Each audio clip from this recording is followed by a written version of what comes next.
Adjusting your shipping rates can be a great lever to pull if you're selling products online to increase your average order value and increase your profit margin. Let's dive in on how to do it.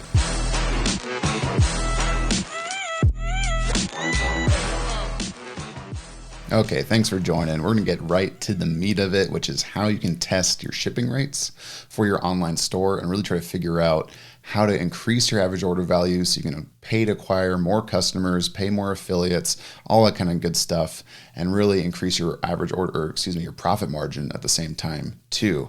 Now, this is something you want to be a little careful testing, just because you don't want to throw like all of your traffic at it right when you're messing with it, because you're inherently messing with price point. And when you do that, conversion rates can be adjusted very quickly. So you want to make sure you're testing with smaller amounts of traffic, kind of waiting before you roll things out really wide across all your channels. But it can be a great thing to always be testing until you get to really to a number you're really happy with. And the reason why you want to be mindful of this is the big, billion-pound gorilla in the room, which is Amazon. They have moved the needle forward drastically on people's expectations around shipping. Prime has made it so people just think 2-day shipping should be expected and included almost anywhere they shop. So when they get to a shipping rate or fee that they see that they're not expecting, or a time frame for actually getting the product, like 7+ days, they're gonna go, man, I'll just go buy this on Amazon, right? And that's what you're trying to avoid. You're trying to make the shipping an actual win for a customer. So what I mean by this, it's not just a matter of like free shipping versus paid shipping. That's not what we're talking about here. There's an environment where you can actually use both to make one a more attractive option for a customer. So think about your own shopping online. How many times do you see something like this?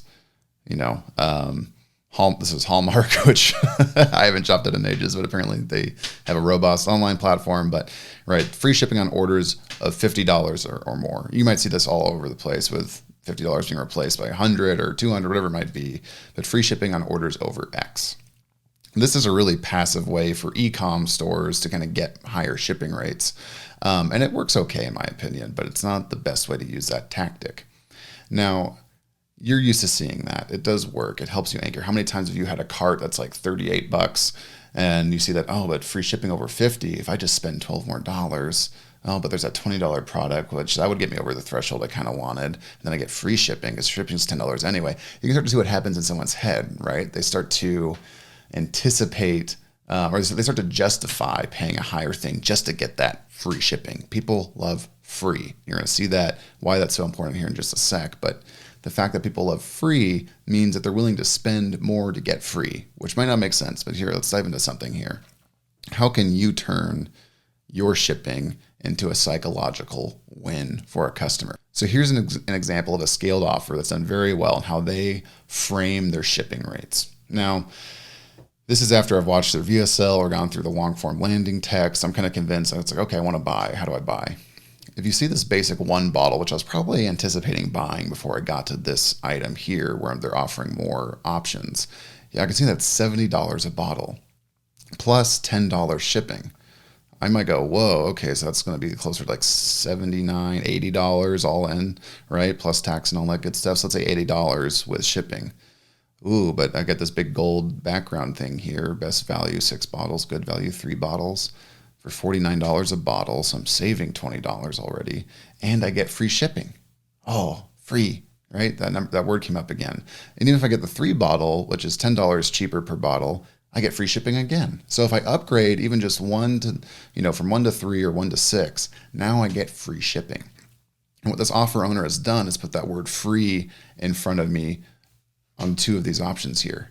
So now I have to understand that if I take this $70 per bottle option, even though I'd still be paying less money than a 3 or a 6 bottle, I'm losing out on free shipping. Okay, this is still about double the cost of this option here, but I'm more inclined to come get the 3 or the 6 because it's cheaper per bottle, so I'm saving money, and it has free shipping. All right, I'm going to feel like a sucker if I take the single bottle, pay more per bottle, and have to pay shipping now. Right, you kind of start to see how this layers on. You might be rolling your eyes going, this doesn't work. This absolutely works. I can tell you like the average order value for a funnel like this is going to be in a $200 range, right? Which means more people are taking the 3 or the 6 and the 1, right? And then because too, the upsells on this are only contributing like 20% with these high volume supplement offers. The upsells only contribute like 20% to the AOV. So most of the AOV is coming from the front end. And you can see that free shipping here is a way to layer in an additional value to your offer. And this is a good example of product versus offer. What you're selling might be a product, but what the customer is buying is the offer, right? You're going to pay me $177 to get this price per bottle, to get all the values and features and benefits that you saw through the sales letter, and you're going to get free shipping, right? It's all one of those, it's like a little value stack that comes down. And that's what you need to think about is your shipping rate. How can you make it a value to the customer, something they're excited to do? Well, you can have your shipping costs accounted for if they take a single bottle, but as you move more inventory, as your profit margin gets better with more inventory moving, you can offer free shipping, and that's a win for the customer there. And then to wrap this up, here's a little hack you can use, which can work great, which is using expedited shipping as an order bump. You might have seen the other video on order bumps. We'll put it somewhere here or in the description below.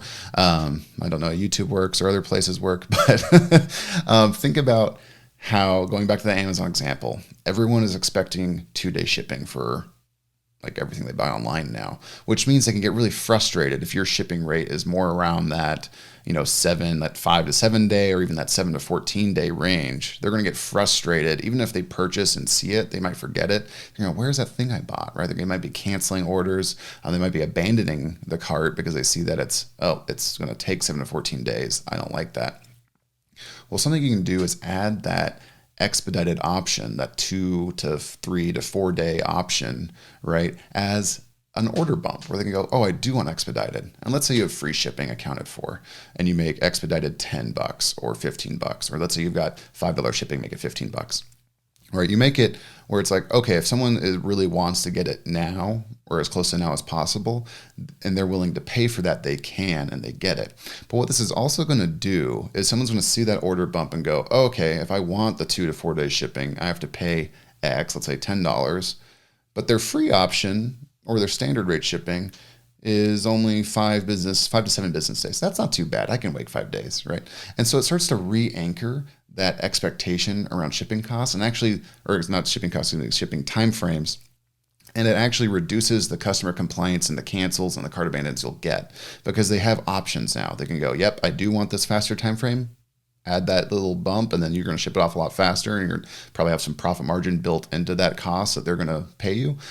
Or they're going to go, nope, I'm okay with that, and they're going to go buy this here. Or yeah, they might still go, I want to go get this somewhere I can get it faster for cheaper and all that kind of stuff. Now you're just kind of fighting on price, and at the end of the day. But to recap, we've kind of covered why shipping is so powerful and why it can really move the needle on conversion rates and average order value.